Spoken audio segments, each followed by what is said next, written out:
चलो जी, का ये नारा है, पाकिस्तान हमारा है, गरीबों का ये नारा है, पाकिस्तान हमारा है।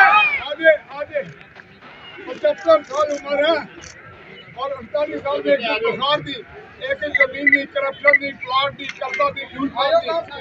पाकिस्तान हमारा है, और 48 साल में बुखार दी, जुकाम दी। पाकिस्तान हमारा है। चलो थैंक यू। पाकिस्तान 4 दफा कमीशन का मेंबर वफाकी वजीर नोबेल पीस प्राइज के लिए नॉमिनेट है।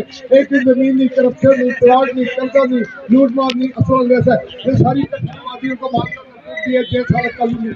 आप गूगल में जाएं, पाकिस्तान गूगल में चलो। और H9 में लाइट नहीं है, लिहाजा ये देखें किसी वक्त बत्तियों का जुलूस निकालेंगे। आज मैं सीडी चेयरमैन आंदा तो उन्हें गिफ्ट का देना सी और फिर आया मैं